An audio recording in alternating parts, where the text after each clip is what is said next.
네, 접니다. 네, 윤석 씨 금리 기도하고 시작하겠습니다. 넵. 하나님 아버지, 저희 오늘 이 시간 마지막 겨울방학 종호임 시간을 갖습니다.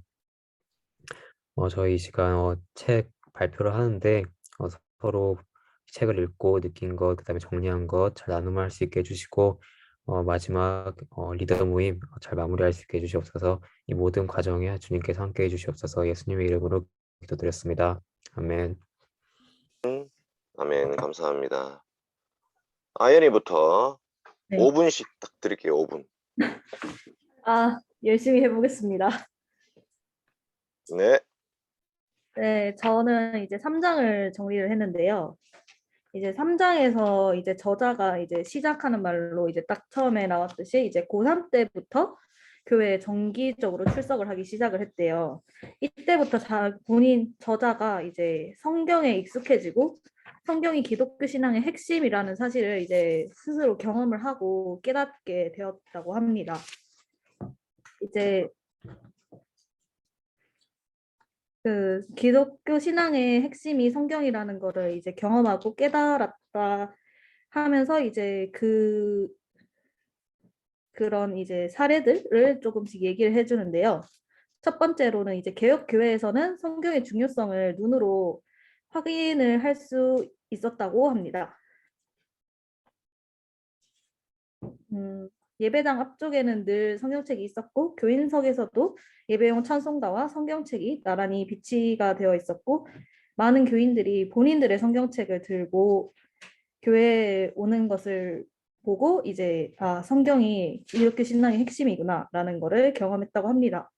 그리고 이제 실물 성경책보다 더 깊은 인상을 주었던 것은 이제 여기 정리본에는 안 나와 있지만 교회에서 성경을 광범위하게 사용하는 모습이었다고 합니다. 이제 바울이 디모데에게 이제 디모데전서 4장 13절에 이제 읽는 것과 권하는 것과 가르치는 것에 전념하라 라고 했던 것처럼 이제 그 권고한 말을 모두가 직접 경험을 하고 있었다고 합니다. 이제 성경을 다루는 태도의 진지함 또한 이제 경험을 했다고 하는데요. 첫 번째로 이제 교인들은 성경을 공경했고 이제 성경을 다루는 것에 있어서 모든 교인들, 심지어는 그 성경 지식이 거의 없는 저자조차도 매우 진지하고 신성한 일이라는 것을 느낄 수 있을 정도였다고 합니다. 그리고 두 번째로 교인들은 확신을 가지고 성경을 읽었다고 합니다. 이제 교인들은 성경 전체를 하나님의 말씀으로 여겼고, 그래서 이제 성경 전체를 온전히 의지해야 할 참된 말씀으로 받아들였다고 합니다. 이제 뒤에는 이제 많은 교회 성경은 주님 앞에서 살아가는데 필요한 지혜를 제공한다고 하고, 이제 그 밑에 이야기가 나오는데요. 좀 이 부분은 그 많은 교회에서 성경을 이야기로 다룬 이 부분은 좀 책을 좀 읽어 보시는 것을 드리고요. 교리에 대한 이야기인데요. 이제 명확하고 일관된 교리를 전한다고 합니다. 그런데 많은 사람들이 이제 오늘날 교리라는 말을 이제 더 싫어하는데, 교리는 덕트린이라고 하는 가르침이라고 하는 의미의, 교리는 덕트린이라는 단어인데 가르침이라는 의미의 라틴어 독트리나에서 유래를 했다고 합니다. 그래서 따라서 성경이 교리를 포함한다는 말은 성경이 가르침을 전한다라는 뜻과 같다고 합니다. 이제 성경은 하나님이 인간을 선하게 창조하셨지만 인간이 그분께 반기를 들어서 본래의 선한 본성과 그분과의 관계를 회복할 수 있는 능력을 상실했다는 교리를 가르칩니다. 이제 저자가 이렇게 경험을 했다고 합니다. 그리고 그 뒤에 보면 이제 오늘날 이제 성경의 신뢰성이 사방에서 공격을 당하고 있다고 하는데요. 이제 그 내용은 조금 이제 책을 좀 읽어보시기를 좀 추천드리고요. 그리고 또한 마지막으로 이제 저자는 성경은 유익한 진리일 뿐만 아니라 우리에게 하나님의 구원 계획을 알려주는 하나님의 선물이다라는 것을 이제 경험을 했다고 합니다.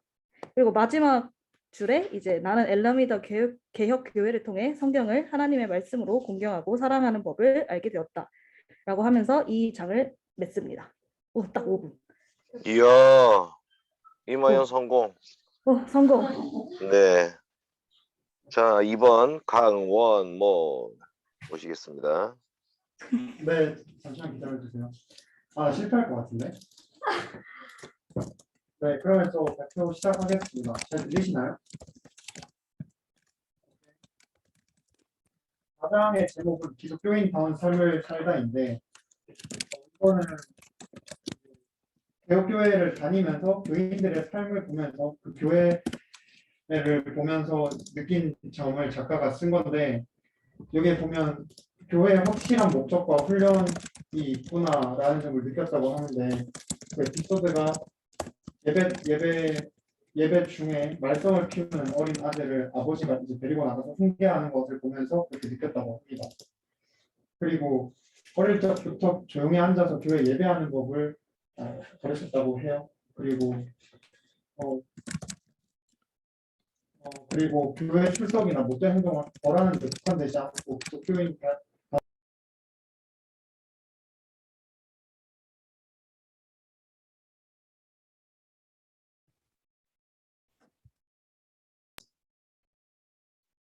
네, 그리고 이런저런 모임이 많았다고 해요. 그런 모임들이 이제 성경 공부, 주일학교, 교리문답 같은 모임이었습니다. 그리고 교회 밖에서 이루어지는 다양한 기독교 활동들도 교인들이 했다고 합니다. 그래서 그런 거를 보면 이제 기독초등학교를 운영하는 분도 있었고, 뭐 여러 가지 협회, 뭐 기독교 라디오 방송, 뭐 이런 곳 등등에서 이런 활동들도 하는 것을 했다고 합니다. 그리고 경건 훈련에도 많은 열정을 쏟았다고 합니다. 그래서 성경을 읽고 묵상과 기도를 하고 이런 뭐 이제 삶의 자리에서 또 기도로 식사를 시작하고 기도로 식사를 마치고 이런 모습을 보면서 이런 교인들의 경건 훈련에 열정을 쏟는 모습을 봤고, 그리고 개혁교회 신자들은 성경의 가르침에 따르려는 열정이 남달랐다고 합니다. 그래서 쭉 보면 그들은 신앙생활을 사려 깊고 신중하게 이끌어야 한다는 확신을 몸으로 실천했다라고 표현이 되어 있는데, 그래서 이런 개혁주의 교회의 교인들의 이런 모습을 보면서 작가가 느낀 점을 계속 쓰고 있습니다. 그래서 이분이 개혁교회 교인들의 신중한 삶을 세 가지 측면으로 이분이 정리를 하셨는데요. 첫 번째가 생각의 훈련이라고 이렇게 적었는데, 생각의 훈련이란 우리가 생각을 할 때 본성적으로 지혜롭지 못하기 때문에 하나님의 계시를 의지해야 한다라는 그런 생각을 베이스로 개혁교회 사람들이 생각을 했고, 그런 훈련들을 했고, 두 번째로 행동의 훈련이란 생각을 하는데 성경의 계시를 많이 따르고 공부하는 뿐만 아니라 이제 그것을 실천하는 그런 그런 훈련을 하는 것도 많이 봤다고 합니다. 마지막으로 시간의 훈련이 나오는데, 시간의 훈련이란 우리가 가진 시간을 하나님을 위해서 그리고 그분과 함께 하기 위해서 시간을 많이 사용하는 그런 훈련을 많이 봤다고 했습니다. 그러면서 이제 시간의 훈련 쭉 하면서 나왔던 것 중에 제가 조금 나누고 싶었던 게 주일 성수 관련해서, 여기에서 개혁교회에서 시간이 기독교의 안식일에 해당하는 주일을 중심으로 돌아가는 것을 발견했다라고 하면서, 안식일을 우리가 그럼 어떻게 보낼 거냐 이런 거를 이분이 많이 적었는데, 근데 그거를 조금 요약하기가 힘들더라고요. 그래서 여기 에피소드에 보면 이분이 주일에 같이 저녁을 먹고 저녁 식사가 끝난 후에 카드 브릿지 놀이를 하자고 했는데, 그 사람들이 좀 많이 약간 당황했다고 해요. 그래서 후에 이것을 회상하면서 이것이 조금 그 사람들이 나를 어떻게 대해야 될지 좀 많이 당황했겠구나 뭐 이런 식으로 말을 하는데, 근데 여기에서 제가 주의를 좀 어떻게 보내고 있는지, 이걸 어떻게 보내는 게 맞는지 이런 게 좀 생각이 나더라고요. 우리 디모데도 최근에 뭐 주일에 돈 쓰는 이슈도 있었고 이런 게 좀 생각이 났고, 내용은 이 정도로 정리해 볼 수 있을 것 같고요. 그래서 생각해 본 것은 첫 번째로는 개혁 신앙에 대해서 좀 생각을 해봤는데요. 사실 이분이 계속 개혁주의 신앙을 강조를 하시는데 저는 조금 강조하는 게 처음에는 조금 낯설고 어색했는데 이번에 제가 그 학교 오리엔테이션을 갔다 왔는데 거기에는 대부분 기독교인들이었거든요. 제가 만난 분들은 다 기독교인이었는데 그분들이랑 같이 뭔가 기도도 하고 뭔가 거기에 예배 형식도 있었고 뭔가 약간 신앙을 나눌 수 있는 순간이 있었는데 거기서 좀 이질감이 느껴지더라고요. 그래서 이 저자가 왜 개혁 신앙을 조금 강조하는지, 왜 하나님 중심, 성경 중심, 말씀 중심 이렇게 강조를 하는지 조금 생각해 보게 된 것 같고, 두 번째로는 방금 말씀드렸던 주일을 우리가 안식일을 보내는 문제에 있어서 사실 우리가 지금 교회 끝나면 다들 교제하고 하는데 그래도 조금 어떻게 해야 맞는 건지 조금 결론은 내지 못했지만 조금 다시 한번 생각해보게 된 계기가 된 것 같습니다. 이상입니다. 네, 감사합니다. 뭐 그래도 5분 만에 딱 맞췄네요. 개혁 신앙을 특별한 신앙이다 이렇게 생각할 필요는 없을 것 같아요. 개혁 신앙이 특별한 신앙 아니고 이제 성경적인 신앙이다. 뭐 이렇게 이제 생각하는 게 제일 좋을 것 같고, 근데 이제 성경적이다는 표현이 너무 다양하게 쓰이고 있기 때문에 좀 고민되는 지점이 있는 거죠. 뭐 이단들도 사실 성경 가지고 하고 있기 때문에, 그래서 성경을 제일 잘 정리하고 요약한 신앙 고백을 따라서 이제 신앙의 성숙을 이루어가는 게 개혁주의 신앙이 이렇게 볼 수 있고, 개혁파 신자들은 그렇게 살아가는 거죠. 자, 그 다음에 5장은 누구죠? 접니다, 목사님. 장소입니다. 네, 부탁합니다. 자료가 제가 요약을 못해가지고 그냥 같이 책으로 따라오시면 될 것 같아요. 네.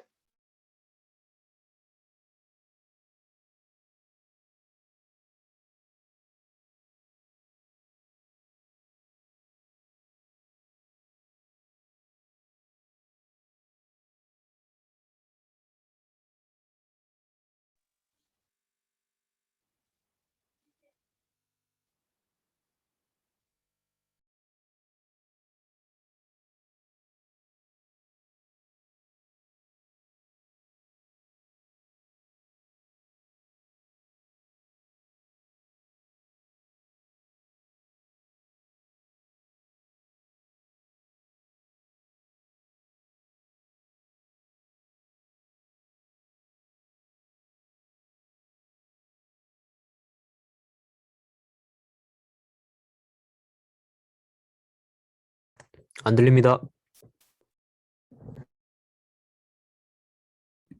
아니 이제 들리나요? 노골로 말하고 있어. 아니 그 마이크 그게 없길래. 오디오 연결 끊어놨어.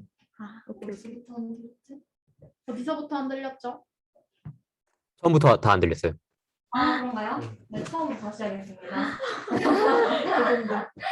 네, 난 저자인 몰랐어. 로버트 가프리가 교회 생활이 편하고 즐거웠다 라면서 이제 책을 시작하고 5장을 시작하고 있는데요.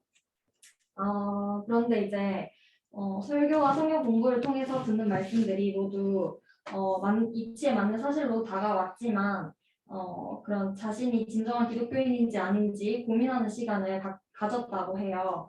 그러면서 나는 성경이 가르치는 대로 내가 죄인이란 것은 인정하지만 특별히 죄인이라는 의식도 없었고 죄를 깊이 뉘우쳐야 한다는 생각도 없었다 라면서 그런 신앙에 대한 고민을 얘기하고 있어요. 그러면서 68페이지에 넘어가면 밑에 문단에서 이제 이분이 개혁교회의 새신자가 되었는데 이때부터 종교개혁과 존 칼빈에 대해서 많은 것을 배우기 시작했다라고 나와 있어요. 그러면서 이제 그가 종교개혁자들이 믿음을 예수님의 약속을 신뢰하는 것으로 이해했다는 사실을 알게 되었다면서 신뢰와 약속에 대해서 이야기하고 있는데 마태복음 말씀을 언급하면서 수고하고 무거운 짐진 자들아 다 내게로 오라 내가 너희를 쉬게 하리라 이 말씀이 생각이 났대요. 그래서 이 말씀을 보면서 예수님께서 오라라고 말씀하셨는데 자신이 갈 수가 없습니다라고 말했다. 그리고 예수님이 안식을 주겠다라고 말씀하셨지만 그가 나는 주님은 저에게 안식을 주시지 않았습니다라고 말했다는 것처럼 예수님을 거짓말쟁이로 만들었다라고 이야기하고 있어요. 그러면서 이제 70페이지로 넘어가서 그가 이제 점점 말씀과 그런 거에 대해서 더 믿음을 가지게 되는 이야기가 나오는데 신뢰는 예수님의 말씀을 성경에 게시된 그대로 믿는 것이라고 이야기하면서 나를 보지 않고 예수님을 바라보아야만 그분 안에서 평화를 누릴 수 있다라고 이야기하는데 바울은 평화가 칭의의 결과라고 설명하고 있어요. 그래서 바울이 로마서 5장에서 평화를 언급하면서 이제 이사야 59장도 같이 언급하고 있는데 이사야에게 평화의 길이란 거룩함과 사랑 이렇게 여기 지금 나와 있는데요. 거룩함과 사랑, 정의와 순전함, 진리와 만족의 의로움을 의미했다라고 하면서 이 평화는 하나님이 허락해 주신 생명의 길이다 라는 것을 이해했다고 이야기하고 있어요. 그리고 밑에 문단에 가서 현실을 바라보는 기독교의 관점에 따르면 여기에 보면 인간의 마음에 가장 필요한 것은 자기 자신에 대해 좋은 감정을 느끼는 것이 아니라 거룩하고 의로우신 하나님과 화목하게 되는 것이다. 타락한 세상에서 율법의 첫째 기능은 죄인들에게 죄를 깨우쳐주고 죄 가운데 산 사람은 평화의 길을 알 수 없다는 진리를 가르쳐주는 것이다. 라고 이야기하고 있습니다. 네, 뒷부분을 뛰어넘고 73페이지에 가셔서 첫 번째 문단에서 존 칼빈의 말을 이해하게 된 내용을 이야기하고 있는데 평화를 존 칼빈이 로마서 주석을 하면서 평화를 하나님과 화목했다는 사실을 의식하는 데서 비롯되는 양심의 고요함으로 정의했다는 것을 이야기하면서 평화의 객관적 차원과 주관적 차원을 동시에 설명하고 있는 칼빈의 표현에 주목해보라라고 이야기하고 있어요. 네, 이 내용이 좀 긴데 일단 읽어보자면 하나님의 평화는 객관적으로는 하나님이 예수 그리스도의 구원 사역을 근거로 우리와 화목하셨다는 것을 의미하고 주관적으로는 하나님이 우리와 화목하셨다는 것을 우리가 알고 경험함으로써 우리를 정죄하고 비난하는 양심으로부터 벗어나 마음의 평화를 누리게 되었다는 것을 의미한다. 하나님의 자녀들은 객관적인 요소와 주관적인 요소가 하나로 결합된 영광스러운 평화를 마음껏 누린다라고 존 칼빈이 평화를 정의하고 있었어요. 네. 다음에 74페이지에 넘어가서 예수님이 행하신 의로운 행위란 무엇인가 여기에 대해서 이제 설명을 하고 있는데 보통 사람들은 예수님의 행하신 의로운 행위를 그리스도의 죽음이라고 언급을 자주 하는데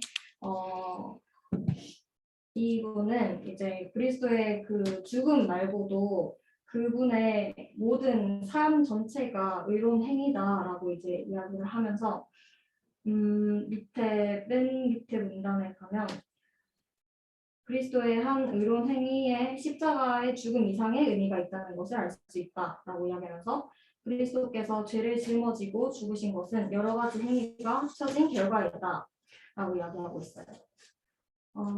그러면서 이제 예를 드는 게 그리스도께서는 거짓 고수 앞에서 침묵하고 제자들과 십자가의 강도를 위로하셨으며 네, 등등의 이런 예수님의 삶의 행동들을 이야기하고 있고 그렇기 때문에 십자가만이 아니라 그리스도의 삶 전체가 고난의 연속이었다라고 이야기하고 있습니다.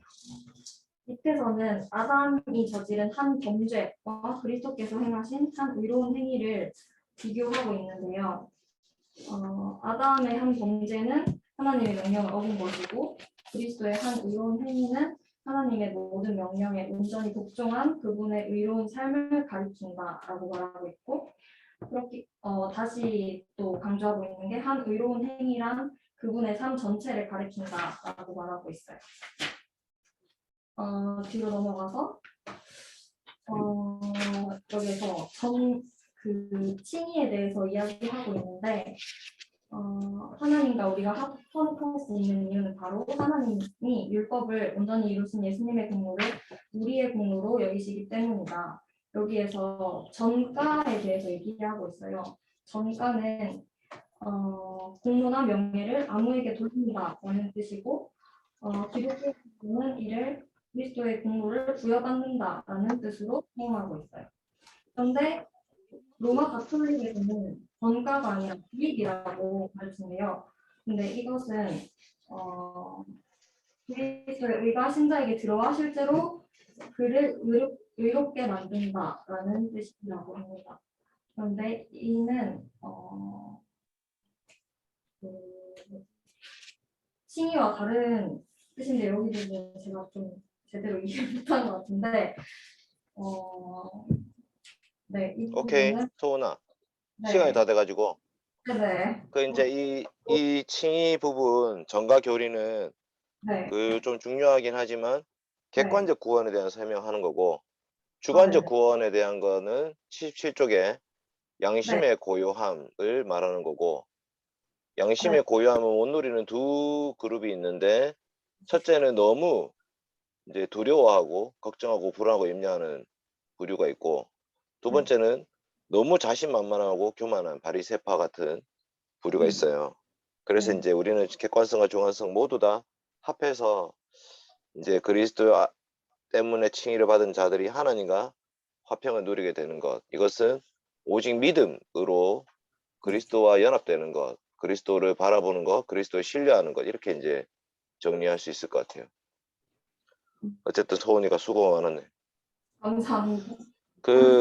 네네. 그 이제 이게 정리하기가 쉽지 않은 이유는 신학적 표현이 많이 나오더라고, 생각보다. 자서전인데, 이제 이분이 역사학자이다 보니까 자기의 자서전인데 신학을 설명하고 있어요. 자서전으로. 그래서 좀 어렵긴 하지만 예를 들면 아까 이제 주입하다라는 것과 전가가 대조가 되는데 로마 카톨릭은 은혜를 주입한다고 생각해요. 주입한다. 그러니까 성례를 행할 때마다 예배를 드릴 때마다 말씀을 들을 때마다 이제 은혜가 점점 주입돼 가지고 거룩해져 간다 이렇게 생각하는 거고 우리는 주입이 아니라 하나님이 우리의 모든 죄는 예수님께로 다 넘겨줘 버리고 예수님의 의로운 행위는 다 우리 것으로 쳐주시는 거예요. 그러니까 사실 우리가 했는 행동은 없는 거지. 그러니까 우리는 오직 믿음으로만 그리스도와 연합되는 거 그게 핵심이다. 이제 이게 5장의 핵심인 것 같아요. 수고했습니다. 자, 6장으로 넘어가겠습니다. 6장은 누가 하죠? 네, 제가 합니다. 정의를 할 수 있나? 오케이. 그 화면 공유를 원무가 해주나요?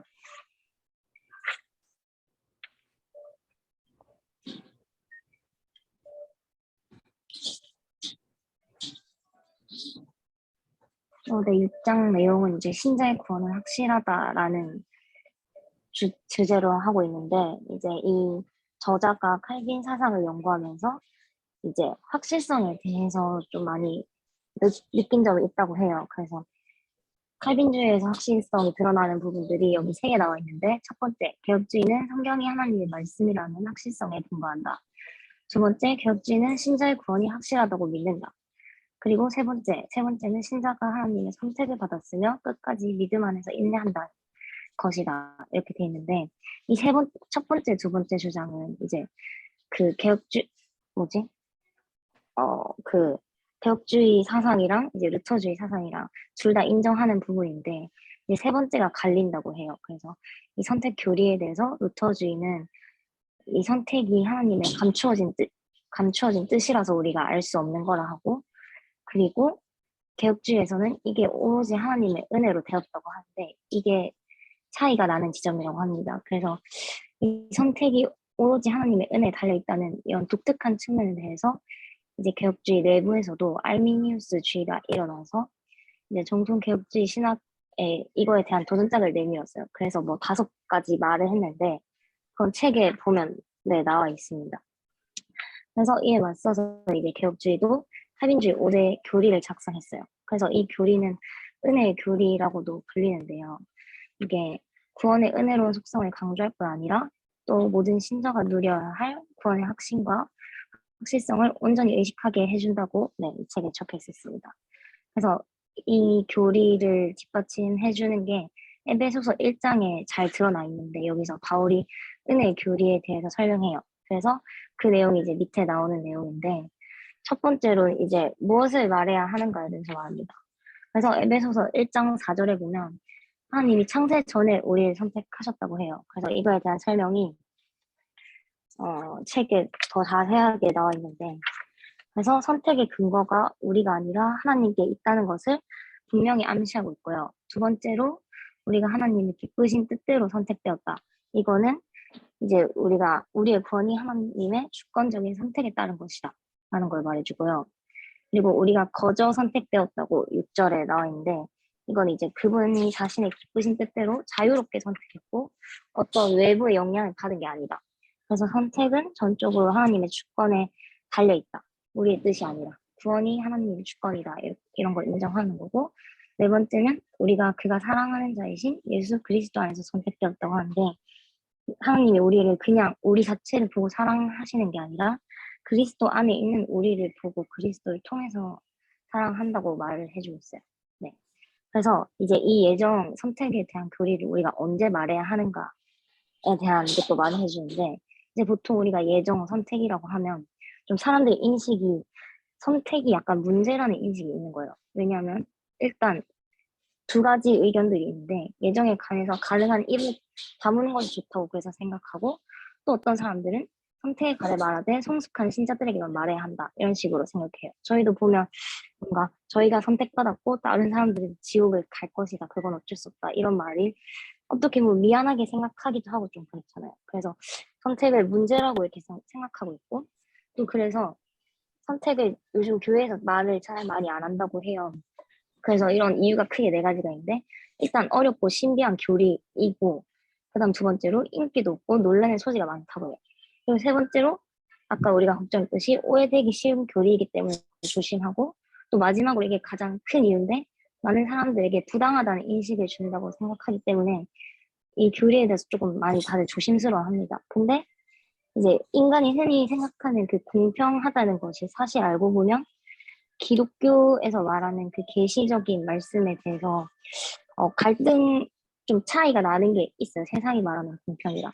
그래서 이 책에서 뭐라고 말하고 있냐면 이 선택이 불공평한 게 아니라 하나님께서 죄인들에게 긍휼을 베푸시는 근거로 받아들여야 한다고 하시더라고요. 그래서 성경에서도 보면 이제 계속 분명한 말로 예정과 선택을 말을 해주고 있대요, 우리한테. 그래서 우리가 성경을 믿는다면 우리가 이 선택과 예정 교리도 너무 조심스럽게 말을 안 하고 이렇게 있는 것이 아니라 계속 우리도 이걸 말을 하고 알아야 된다고 합니다. 그래서 그로 말미암아서 구원의 모든 과정에서 하나님을 영화롭게 할 뿐 아니라 우리 자신에게서 관심을 돌리고 하나님을 바라볼 수 있다고 해요. 그리고 우리가 이걸 왜 말해야 하는가 이것도 좀 이어지는데 이제 우리의 필요나 능력에 초점을 맞추기보다 하나님이 행하신 그 일을 기억하고 그분께 우리가 감사할 수 있고 또 우리가 구원의 확신에 우리는 흔들리지만 구원의 확신을 할 수 있기 위해서는 이걸 믿을 하나님의 은혜라는 걸 믿는 게 중요한 요소라고 합니다. 그래서 마지막에 우리 안에서 선한 일을 시작하시니까 그리스도 예수가 오실 날까지 이루실 줄을 확신하면서 살아가자고 저자가 말을 하고 있습니다. 네, 끝입니다. 감사합니다. 와, 우리 정연이가 예정교리 사실 어려운 교리인데 너무 잘 얘기해 줬네요. 그 다음에 예지 할까요? 예지 예지. 오늘 안 왔습니다. 아, 그러면 윤석이 합시다. 일장 저 8장 띄워주시면 됩니다. 잠시만요. 좀만 기다려주세요.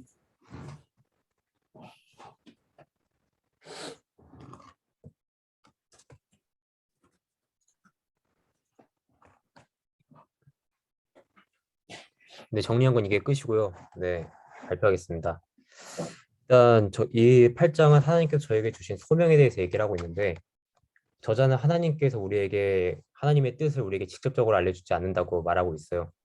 맞죠? 하나님이 우리한테 뭐 직접적으로 말씀을 하시거나 그런 게 아니니까. 그러니까 하나님께서 우리에게 소명을 알려주시는 방법은 우리가 여기 책에 나와 있는 거는 우리가 책임 있는 태도로 지혜롭게 결정하기를 바라신다. 성령님께서 우리의 생각과 의지를 새롭게 하여 그분을 기쁘시게 하는 결정을 내리도록 이끌어 주신다라고 나와 있는데 이끌어 주시는 거죠. 이게 하나님께서 우리를 뭐 꼭두각시 인형처럼 하나님의 소명을 이룰 수 있도록 막 하나님 마음대로 막 움직이는 게 아니라 결정에 가기까지는 우리의 노력이 필요한 거고 우리의 결정이 필요한 건데 그 결정에 있어서 하나님께서 올바른 결정을 할 수 있도록 이끌어 주신다는 거죠. 그러니까 저는 이걸 읽으면서 결국에는 결정의 과정에서 성령님께서 우리와 함께 하시는데 그 결정의 과정에 가기까지 필요한 그 재능을 찾고 기회를 찾는 거는 순전히 우리의 몫인데 이거를 좀 오해하는 그리스도 청년들이 좀 많다고 생각을 해가지고 오로지 그냥 자기는 별다른 노력을 안 하면서 기도하면 알아서 해주시겠지. 기도하면 하나님께서 올바른 곳을 이끌어 주시겠지. 이렇게 좀 무책임한 식으로 생각하는 청년들이 좀 많은 것 같아서 이걸 좀 그리스도 청년들이 알아야겠다라는 생각을 좀 했고요. 그리고 여기 종교개혁자들이 창조 법령이란 걸 말했어요. 이게 뭐냐면은 하나님께서 세상을 창조할 때 인간의 본래 목적을 계시하셨다는 건데 그게 나와 있는데 첫 번째 목적이 노동, 두 번째가 가정을 꾸리는 것, 세 번째가 예배고요. 네, 이거는 뭐 뭔지는 책 안 읽어도 다들 아실 것 같고 그래서 결론은 네, 우리가 결정을 내릴 때 하나님이 우리와 함께 하시고 우리의 삶을 이루고자 하시는 주님의 다 계획이 있다. 네. 하나님 우리를 부르실 뿐만 아니라 우리의 소명이 필요한 것들을 허락해 주신다. 라고 돼 있는데 저는 이걸 다 8장을 다 읽으면서 생각했던 것은 저희가 진짜 좀 노력을 할 필요가 있다. 우리의 소명을 찾기 위해서 단순히 기도만 하는 게 아니라 어, 많은 경험들을 쌓고 많은 도전을 하고 시행착오를 겪어봐야 하나님께서 나에게 주신 소명이 뭔지를 깨달을 수 있고 그런 건데 너무 그냥 교회에 가서 기도만 하고 그냥 교회에서만 시간을 때우고 그러는 거는 좀 전 개인적으로 건강하진 않은 것 같다라는 생각을 했고요. 네, 저 개인적으로 정말 피나는 노력을 해야 된다. 소명을 찾기 위해서 노력을 해야 된다라는 것을 느꼈습니다. 이상입니다.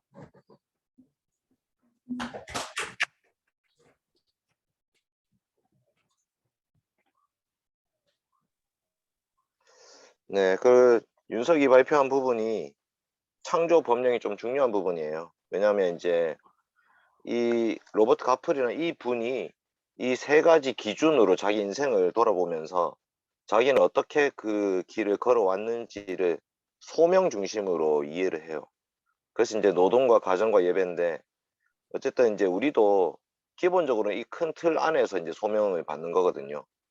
그러니까 노동 대신에 학업 혹은 전공 이렇게 볼 수 있고 그 다음에 가정은 지금 우리에게 주신 가족 그리고 앞으로 이루어갈 가정을 볼 수 있고 마지막으로 예배, 주의 중심, 예배 중심을 좀 생각해 볼 수 있겠죠. 이게 우리를 부르신 소명이다 라는 이 세 가지 기준을 너무나 명확하게 제시하고 막 기도하는 중에 빨간 지붕 뭐 이런 거 보여준다 이런 식의 부르심은 아니다를 얘기하시는 것 같습니다.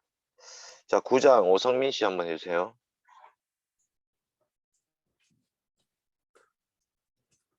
들리나요? 네, 하겠습니다. 저는 이제 9장, 이제 역사의 지혜를 배우다 파트고요. 로버트 가프리는 이제 회심한 뒤에 역사에 대한 관심에서 기억사에 대한 관심으로 바뀌었다고 합니다. 16세기 종교개혁 당시 유럽의 근본적인 변화, 이제 민주국가의 탄생, 민주주의, 자본주의, 보편교육, 현대자연과학의 발전 등 종교개혁 시대 전체에 이제 가프리는 관심을 두었지만 이제 그 중에서도 칼빈주의와 노르드 총회의 역사적 배경을 주제로 삼으며 연구를 시작했다고 합니다. 자료 조사를 위해 아내와 유럽 여행을 떠나기도 했고요. 가프리는 이제 역사가 자신을 좀 더 분명하게 볼 수 있는 거울이며 역사는 우리가 어디서 왔고 무엇 때문에 지금과 같은 일을 하고 있는지 보여준다고 말합니다. 예를 하나 드는데 화란 개혁주의 전통을 따르는 교회들은 대부분 예배 시작 전 함께 모여 기도하는 시간을 가졌다고 합니다. 이 관습은 네덜란드 교회 일부가 개혁교회 탈퇴를 한 1830년부터 시작되었는데 이때 당시 교회들은 때때로 군중들에게 공격을 받기도 했었다 합니다. 그렇기 때문에 이제 장로들이 이 상황이 위험해질 때를 대비해 목회자에게 안전한 탈출로를 제공할 목적으로 이런 간섭을 발전시켰다고 하고 있습니다. 하나님은 성경을 통해 역사의 중요성과 유용성을 가르치시고 역사 안에서 역사를 통해서 자신의 목적을 이루어간다고 말하고 있습니다. 역사 10편 가운데 하나인 78편은 하나님의 백성에게 역사의 중요성을 일깨워주는데 이 시편의 요점은 역사가 곧 지혜라는 것을 알려줍니다. 그러나 역사에서 발견되는 지혜가 항상 자명하게 드러나거나 깨닫기 쉬운 것은 아니라고 말하고 있습니다. 이 역사는 종종 예로부터 감추어졌던 것처럼 보이기 때문에 누군가 역사의 참된 의미를 설명해주는 사람이 있어야 한다고 합니다. 그래서 하나님은 인간 저자들에게 영감을 주어 성경 역사의 의미를 밝혀놓으셨으며 따라서 성경 역사를 통해 배우는 진리는 확실하다고 얘기합니다. 시편의 하나님은 백성들에게 가족사를 보존하여 제대로 주의 깊게 전달해야 한다고 말하는데 하나님의 구원 역사를 소중하게 간직하여 다음 세대에게 진정한 역사를 가르치라고 명하십니다. 옛 이스라엘 백성 조상들은 불순종, 반역, 강팍한 태도 등을 일삼으며 너무나 자주 하나님을 믿지 못하고 신앙을 저버렸는데 우리가 배워야 할 지혜는 우리 자신을 역사의 거울에 비춰보면서 옛 조상들과 얼마나 닮았는지를 확인해야 하는 것이라 합니다.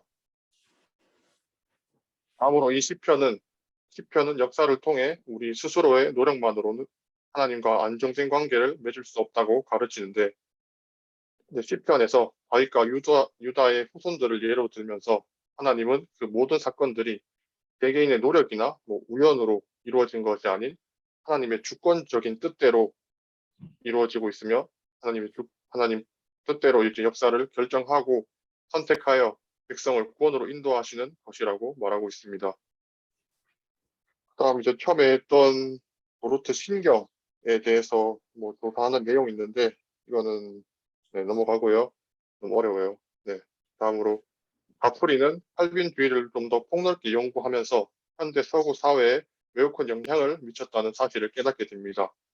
교육적인 면에서는 서구 문명의 발달, 경제적인 면에서는 자본주의 경제의 근간이 되는 훈련, 현대 과학의 발전인 면에서는 하나님이 만드신 세상의 가치 이해, 정치 면에서는 현대 민주주의 국가, 시민의식 교양, 기업 등을 깨달았다고 합니다. 그리고 뒤에 보시면 역사는 재밌다 이런 식으로 얘기하는데 역사는 흥미롭고 유용하며 과거를 만들었던 크고 작은 영웅들의 삶을 연구하면 역사를 통해 많은 영감을 얻을 수 있다고 합니다. 물론 칼빈주의가 진정으로 영광스러운 것은 문화적인 능력이나 영향력 때문이 아닌 교리와 예배, 경건을 통해 성경에 충실하려 했던 열정이 있다고 합니다. 마지막으로 칼빈주의의 가장 귀한 유산은 바로 성경에 대한 충성심이라고 하면서 이 구장을 이제 마치고 있습니다. 정리는 여기서 끝났고요. 가운데 제가 느낀 점이 있다면, 이거는 이제 적어놓진 않았는데, 이런 편 10편이나 이런 과거 이런 역사들 이런 걸 배우면서 교회나 이런 역사는 우리에게 지혜의 원천이 되어 왔고 우리들에게 매우 유익하면서 많은 영감을 준다고 말하지만 그러면서도 이제 과거를 지나치게 낭만적으로는 생각해서 과거의 것이면 무엇이든 지금의 것보다 좋다고 단정하지는 말라고 얘기하고 있습니다. 전도서에서는 그런 걸 이제 어리석다고 얘기하고 있는데 전도서 7장 10절에 옛날이 오늘보다 나은 것이 어점이냐 하지 말라 이렇게 묻는 것은 지혜가 아니니라라고 말하고 있습니다. 이 가프리가 내가 도르트 신경을 연구한 것은 단지 과거에 대한 향수 때문이 아니라 성경적과 목회적 통찰력을 깨우기 위해서 이런 역사를 연구했다라고 얘기하고 있습니다. 그러니까 과거 것이 무조건 좋다 그리고 요즘 것이 무조건 안 좋다 이렇게 하기보다는 이런 역사적인 공부를 통해서 저희가 좀 유용하게 배워야 할 것은 배우고 이제 피해야 할 것은 좀 피하면서 이렇게 좀 유능적으로 이런 공부나 이런 거에 관심을 가져야 된다라고 좀 생각하게 됐던 것 같습니다. 네, 이상입니다. 네, 감사합니다.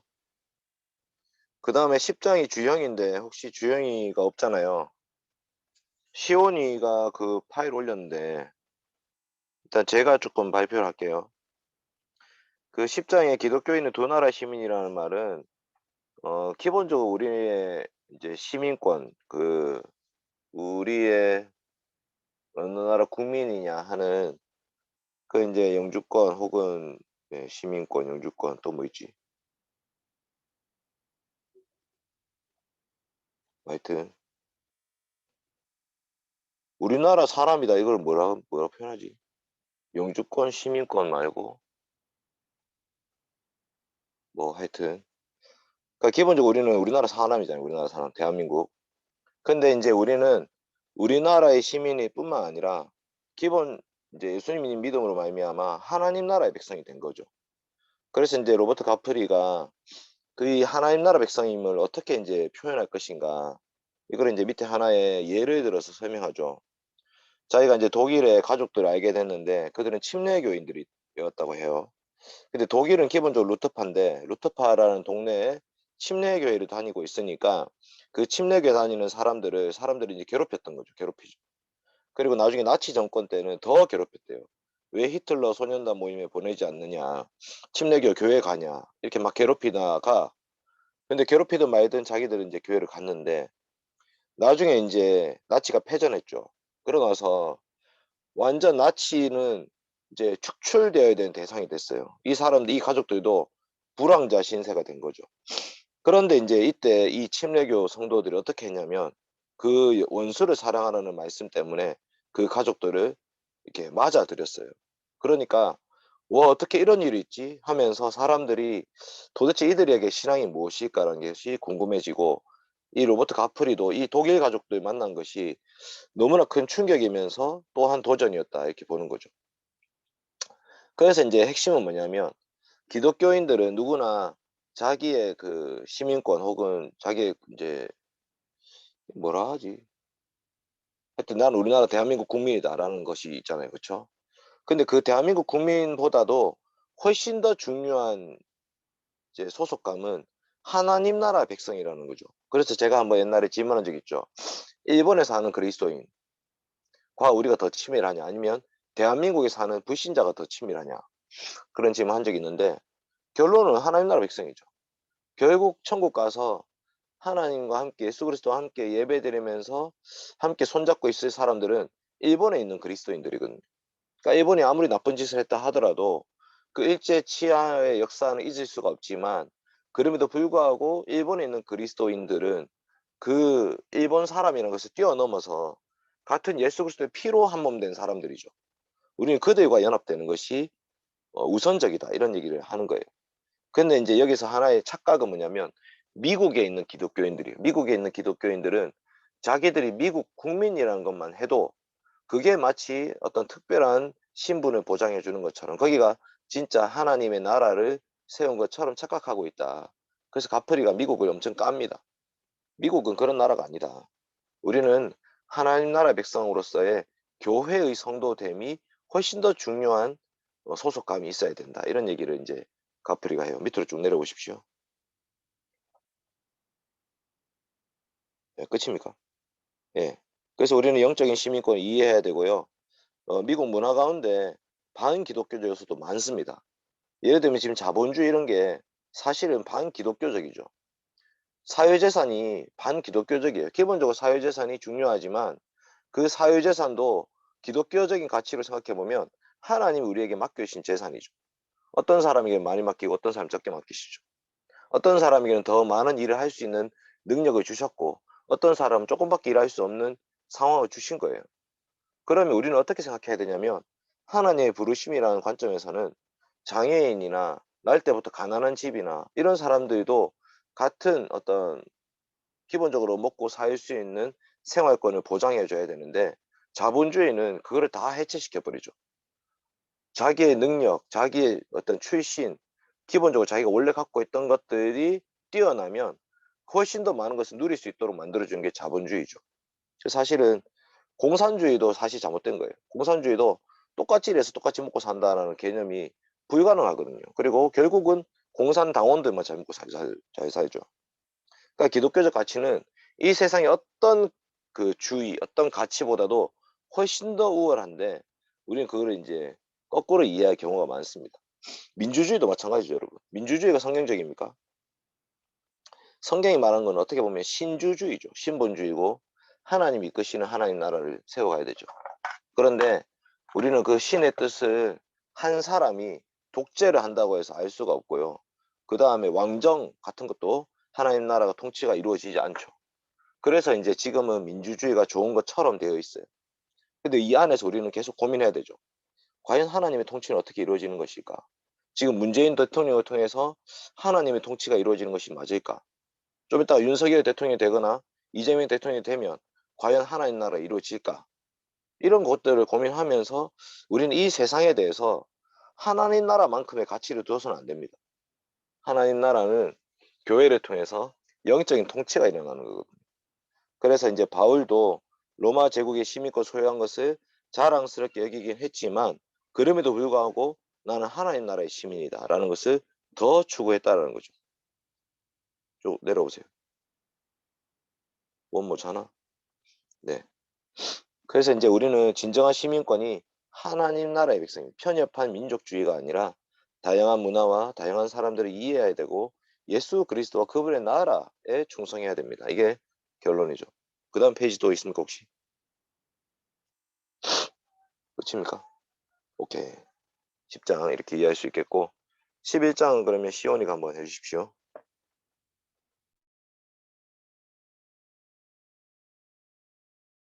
잠시만요.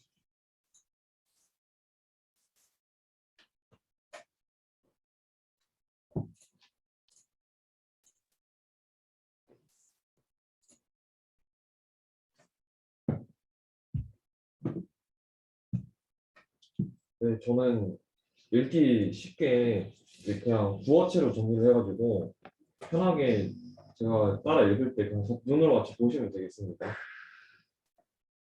그래서 네, 11장 바로 정리를 해드리겠습니다. 성경은 우리가 죄인임을 가르칩니다. 어린 시절 가프리는 자신이 죄인임을 알고 또 고백하였지만은 그렇다고 크게 죄의식을 느끼지 못해 걱정스러웠다고 합니다. 하지만 시간이 흐르고 가프리는 자신이 죄인이라는 사실을 어린 시절보다 더 깊이 느끼고 있다고 합니다.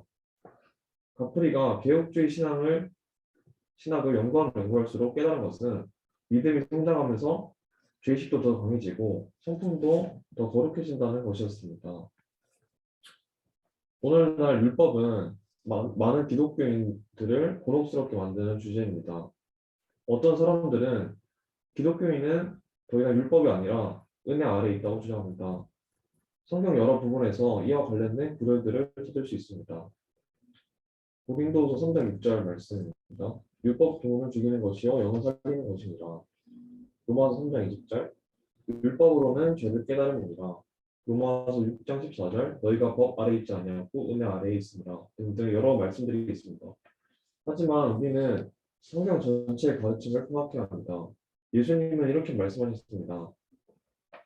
내가 율법이나 선지자를 폐하러 온 줄로 생각하지 말라. 폐하러 온 것이 아니요 완전하게 하려 함이라. 바울은 이렇게 말했습니다. 율법은 거룩하고 계명도 거룩하고 의로우며 선하도다. 우리가 율법은 신령한 줄 알거니와. 우리는 율법을 옳게 적용하는 법을 배우기 위해 칭의와 성화를 다르게 구별해야 합니다.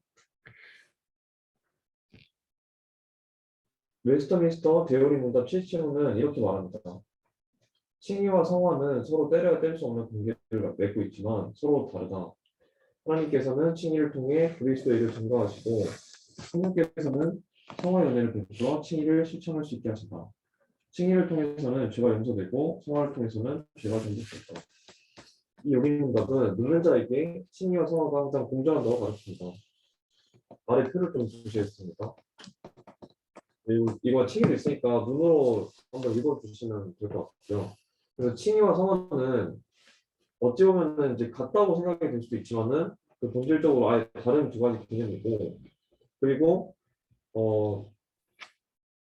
네, 일단은 마저 하겠습니다. 칭의와 성화의 차이를 율법과 연관시켜서 생각하면은 앞서 생각한 의문점들을 잘 해결할 수 있습니다. 율법은 거룩하신 하나님의 거룩한 뜻을 반영하는 것이기 때문에 의롭고도 선합니다. 율법을 지킴으로써 스스로를 구원하려는 우리들의 노력이 아무 소용이 없음을 깨달을 때 오직 그리스도만이 우리를 위해 율법을 성취하심을 알게 됩니다. 우리는 율법을 삶의 길잡이로 소중하게 여기며 계명을 실천하여 죄를 정복하며 거룩하게 살아야 됩니다. 바울은 삶에서 죄를 극복하려 노력할 때 뜻대로 되지 않더라도 실망하지 말라고 그랬습니다. 그러므로 이제 그리스도 예수 안에 있는 자에게는 결코 정잠이 없나니, 저희가 비록 율법을 정말 죄악 속에 있는 몸이기 때문에 율법을 진짜 단 하나도 제대로 지킬 수 없는 건 사실이지만, 그럼에도 불구하고 낙심하지 않고 항상 이제 그 예수님의 그 가르침과 그 뜻을 따라서 항상 이제 노력을 해야 된다고 이 책은 가르치면서 네, 끝을 내겠습니다. 네, 아주 잘 정리했는데 칭의와 성화의 이게 왜 또 중요한 이슈냐면 원래 이제 일반적으로 개혁파는 칭의를 강조한다 이렇게 돼 있어요. 칭의 강조한다. 근데 그랬더니 어떤 결과가 발생했냐면 예수 믿으면 구원받습니다 라는 것만 강조되니까 성화 교리가 의미가 없는 것처럼 비춰지기 시작한 거예요. 근데 이제 개혁파는 칭의와 양자됨과 성화 이 세 가지를 구원의 언덕으로 항상 같이 강조해 왔거든요. 근데 이제 칭의 교리가 없어진 그 자리에 율법주의가 들어섰어요. 우리의 구원은 확실하지 않고 죽어봐야 알고 죽을 때까지 우리가 어떻게 사는지에 따라서 구원이 결정된다는 가르침이 갑자기 세관점 합파라는 사람들을 통해서 들어왔어요. 그 바울의 세관점 합파 사람들은 성경을 다시 해석하기 시작했는데 칭의는 바울이 얘기했던 칭의는 우리가 지금 생각하는 칭의와 다르다 이렇게 이제 계속 얘기하기 시작했어. 그래서 이제 개혁파에서는 그게 아닙니다. 칭의는 정말 우리의 의가 아니라 오직 그리스도의 의로서 우리가 의롭다움을 받게 되는 것입니다. 단회적이고 영구적입니다. 이렇게 얘기했죠. 그런데 그러면서 동시에 성화 교리가 같이 강조되기 시작했죠. 그리스도의 의를 덧입은 우리들은 성령 안에서 새로운 삶을 살아가기 시작하는 것입니다. 그 삶은 죄와 멀어지는 삶이고 죄와 싸우는 삶이고 하나님의 거룩을 닮아가는 삶입니다. 그게 바로 성화 교리입니다. 그래서 이 칭의와 성화가 같이 강조되지 않으면, 그리고 그것이 구별되지 않으면 이상한 교리가 이제 우리한테 들어오기 시작하는 거죠. 그게 그리스도인의 율법관과 관계됩니다. 여러 율법 폐기론자들 있잖아요. 율법 폐기론자들. 율법 필요 없다. 구약 필요 없다. 그런 사람들에게는 성화 교리가 없어요. 율법이 더 이상 소용이 없는 거지.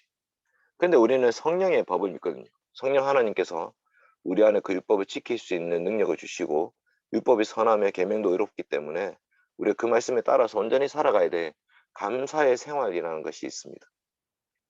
그리고 반대로 율법주의자들은 그리스도가 필요 없죠. 율법을 지켜서 의롭게 된다고 말하는 사람들에게는 그리스도의 십자가가 의미가 없어지죠. 그래서 이제 양쪽이 다 극단적인 상황이고 개혁파에서는 이것을 이렇게 균형 잡힌 시각으로 같이 강조하는 것입니다. 그래서 칭의와 성화를 여러분도 나중에 계속해서 고민이 될 거예요. 율법과 관련해서도 고민되고 우리의 삶, 우리의 구원의 확실성, 예수 믿는 사람의 삶의 의미 이런 것들이 다 이제 연관되어 있는 부분들이 있습니다. 이거 좀 기억하시면 좋겠습니다. 자, 이창규 씨 합시다.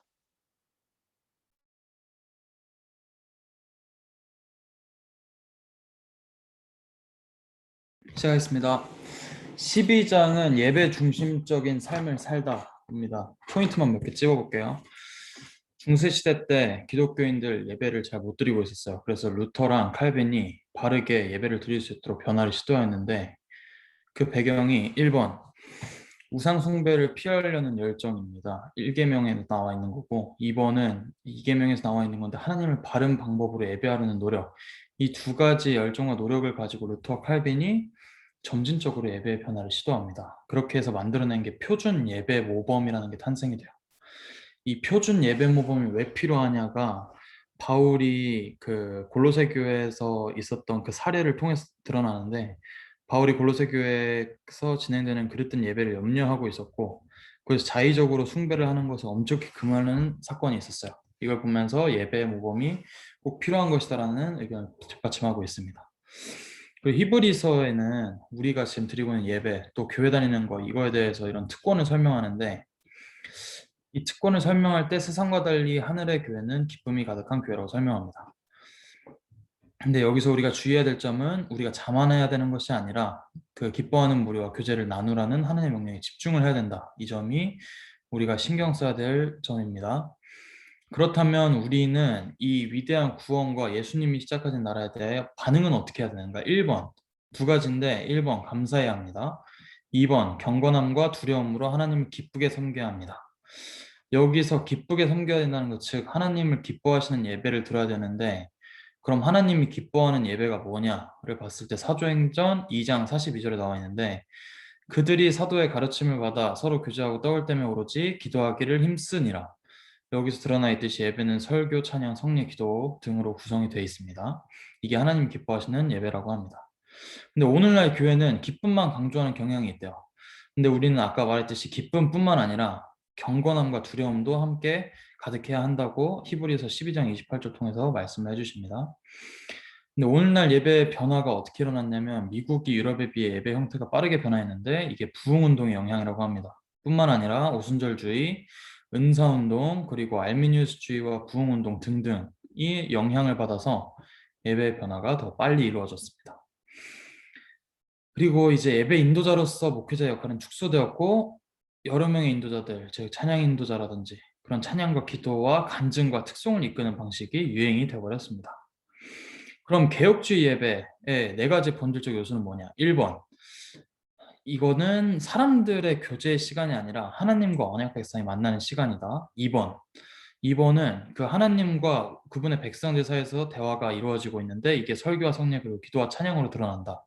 3번, 직분이 매우 중요한데 여기서 예배 회중의 삶을 감독하는 장로, 육체적 필요를 보살피는 집사, 말씀 전달하고 예배 인도하는 목사, 이런 직분들이 존재합니다. 4번은 비범한 것보다는 평범한 것, 즉 막 특별 집회나 음악 강사가 아닌 설교, 성례, 찬양, 기도에서 영적 성장에 영향을 받고 이게 훨씬 더 중요하다고 믿는 것이 개혁주의 예배의 네 가지 본질적인 요소 중 하나라고 합니다. 이상입니다. 와, 진짜 이창규 정리 장난 아니네. 이보다 더 정리 잘할 수 없겠네요. 네, 예배를 잘 드리는 창규가 되기를 바랍니다. 자, 마지막으로 다현이 13장 합시다. 저는 요약된 건 없고요. 그 뭐지? 시편 중심으로 좀 정리를 해가지고 제가 시편 66편을 화면을 띄워드리고 진행할게요.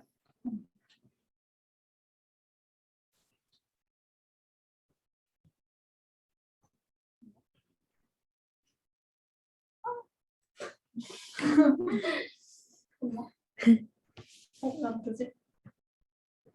그걸 올려주면 안 되나? 10편? 아, 다들 성경책 있으시죠? 화면 보기 중단해.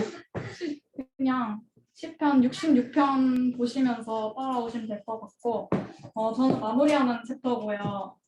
13장입니다. 이 책의 저자는 오랫동안 칼빈주의 신학과 역사를 공부했을 뿐 아니라 개혁주의 가르침을 성경의 기준에 비추어 검토를 해보셨대요. 그래서 성경을 읽으면 읽을수록 뭔가 좀 개혁주의 신앙이 성경에 굉장히 충실하다라는 인상을 받게 되셨고, 칼빈주의에 대한 지식이 늘면서 등생각이 오늘날 일부 개혁주의 진영에서 머리를 마음보다 호위에 두는 현상이 나타나고 있는 것 같아서 되게 걱정스럽다. 그리고 때때로 우리 개혁주의자들이 우리의 유산을 학문적으로 연구하는 것으로 만족을 하려고 하는데 이런 태도들은 좀 심각한 교만을 불러일으키고 있고 또 우리가 특정한 교리나 사상에만 지나치게 집착하고 있는 탓에 좀 편견에 치우친 칼빈주의를 옹호할 때도 있다라고 얘기를 하고요. 그리고 온전하고 균형 있는 신앙 고백만이 칼빈주의의 참된 속성을 표현할 수 있다라고 얘기를 하고 있었습니다. 그래서 뒤에 내용들은 이제 시편 66편을 중심으로 얘기를 하고 있는데 일단 결론은 이 저자분은 시편이 그리스도와 그분의 말씀과 개혁주의 신앙을 행한 나의 열정과 열심을 표현할 수 있게 도와줬다라고 하면서 시편이 성경이 가르치는 교회 생활과 예배와 경건과 신학을 하나로 통합하고 나의 머리와 마음을 하나님을 찬양하는 입술과 하나로 묶어주었다라고 하면서 시편이 개혁주의 신앙의 정수다라고 이야기를 하고 있었습니다. 그래서 66편 16절을 먼저 보시면 하나님을 두려워하는 너희들아 다 와서 들으라 하나님이 나의 영혼을 위하여 행하신 일들을 내가 선포하리로다 라는 말씀인데 이 구절이 책의 목적에 제일 잘 들어맞는 구절이라고 하고 있어요. 그래서 이 책에서 말하고자 하는 바가 신자들은 제각기 하나님의 선하심과 은혜를 경험한다. 그러므로 우리는 모두 주님의 복을 열심히 전해야 한다라고 하고 있고요. 그래서 읽어보신 분들은 아시겠지만 저자분이 진짜 주님이 나를 위해 행하신 일들을 증언하려고 했구나라는 것을 알 수 있었습니다. 그리고 시편 66편 전체적인 내용을 보면은 찬양하라는 명령으로 시작을 해서 찬양하라는 명령으로 끝이 나는데 여기서 찬양은 피조물의 의무이자 하나님의 신실하신 돌보심에 대한 반응이기 때문에 여기서 표현된 이스라엘의 찬양이 곧 우리의 찬양이기도 하다라고 하고 있고요. 그리고 66편에 개혁주의 기독교의 다양한 측면이 잘 표현되어서 나타나고 있다고 해요. 예를 들어서 1절에서 4절을 보시면 온 세상을 다스리시는 하나님의 주권을 찬양하고 있고 또 5절에서 7절은 하나님의 구원 사역을 찬양하고 있고 9절부터 이제 각각 내려가서 보시면 하나님께서는 그들을 보존하시고 또 시험도 하시고 고난도 하시고 끝으로는 풍부한 곳으로 인도하시는 분이다라고 하는 걸 알 수 있고요. 5절이랑 16절 보면 우리가 하나님의 위대하신 사역을 보고 들을 때 찬양할 수 있다라고 얘기를 하고 있습니다. 그래서 결론은 책에서는 이제 찬양이 우리의 연합을 확실히 드러내고 깊은 영적 교제를 나눌 수 있는 가장 중요한 수단이다, 가장 좋은 수단이다라고 얘기를 하고 있었습니다. 근데 그 중에서도 이제 시편 찬송가가 가장 훌륭하다라고 하는데 왜냐하면 이제 시편 말씀이 좀 신자의 마음과 생각에 깊이 새겨질 수가 있고 또 말씀을 품고 살기도 좋고 무엇보다 시편이 하나님의 영감으로 기록된 말씀이기 때문에 가장 훌륭하다라고 하면서 이게 초기 개혁주의 지도자들 때부터 좀 강조되던 되오던 내용이라고 하네요. 그래서 칼빈도 이 시편이 신자의 영혼이 느끼는 감정을 잘 표현하고 있다라고 얘기를 하고 있었습니다. 네, 여기까지 있습니다. 네, 감사합니다. 이제 다인입 챕터를 통해서 저도 좀 도전해 봤는데 이제 우리가 찬송을 지금 안 하고 있잖아요. 근데 찬송 안 하는 게 이제 복음주의 영향 때문에 안 하는 것도 있지만 그러니까 찬양이 약간 시간 때우기식인 것 같아서 안 하는 것도 있거든요. 이제 찬양 인도자가 없기도 하고 그래서 좀 고민이 되는데 뭐 기회가 되면 나중에 이제 임원들하고 조교들하고 같이 얘기해서 우리 디모데 모임 때 시편으로 된 찬송을 그러니까 꼭 칼빈의 시편 찬송가나 뭐 스코틀랜드 시편 찬송가가 아니더라도 이제 시편으로 만들어진 그 노래들이 많잖아요. 우리가 그거를 좀 같이 한 곡씩 좀 부르면 어떨까 이런 생각이 좀 듭니다. 일단 그거는 다음에 한번 사역자 모임 때 한번 좀 얘기를 해볼게요. 자, 오늘 너무나 수고 많았습니다. 이 책을 우리가 다음 주 3월 5일 날 이제 토요일 오후 3시에 이제 갈 건데 그 모임에 가서도 이 책의 내용의 깊이와 넓이를 좀 묵상하면서 그 자리에 참여했으면 좋겠어요. 왜냐하면 보니까 이제 성인 성도님들도 다 오시긴 오시는데 우리만큼 빡세게 공부하진 않잖아요. 그렇죠? 그래서 우리 젊은 청년들이 가서 이제 우리가 읽고 느낀 점들을 잘 나누면 좋겠고 정말 각 챕터마다 개혁주의가 뭔지 핵심적인 교리들을 잘 정리하고 있다 이런 생각이 좀 많이 듭니다. 자, 그러면 임원들 혹시 이제 리더 모임에 좀 발표하고 싶은 거 내일은 기수 모임 하죠 참. 예, 그동안 수고한 조장들한테 뭐 수고 감사의 편지 뭐 이런 거 있습니까? 저희 감사의 편지는 아쉽게도 준비되지 않았고요. 대신에 소정에 저희가 감사의 뜻을 저희가 전해드릴게요. 그래서 기대하고 계시고, 그리고 조교님들보다는 저희가 먼저 좀 말씀드릴게요. 저희 내일 마지막인 지체가 권지원이 있고요. 권지원이 이제 서울에 가기 때문에 내일 인사를 할 것 같고, 그리고 내일 새로 오는 지체들도 있을 걸로 예상이 됩니다. 장민용 형제 있을 것 같고, 그리고 뭐 좀 더 있지 않을까요? 이제 시작하기 시작되니까. 네, 한국에서. 그리고 창규야, 내일 차 운행, 한동대 차 네. 운행 누가 좀 체킹해야 될 것 같은데 오늘. 제가 해보겠습니다. 네가 하는 게 제일 좋을 것 같아. 일단 하고 혹시 학교에서 타고 오는 애 중에 누가 맡아가지고 인원 체크할 사람 있으면 하면 좋을 것 같아요. 감사합니다. 그리고 내일 기도 장윤석 형제님 하셔야 되고, 그리고 내일 기수 모임 있습니다. 들으셨다시피 기수 모임 있고, 그리고는 뭐 딱히 없어요. 그리고 딱히 생각은 없습니다. 네, 감사합니다. 우리 조교님 발표하시죠. 그 원모야 혹시 내일 예찬이는 마지막 날 아닌가요? 예찬이도 부산 갑니다.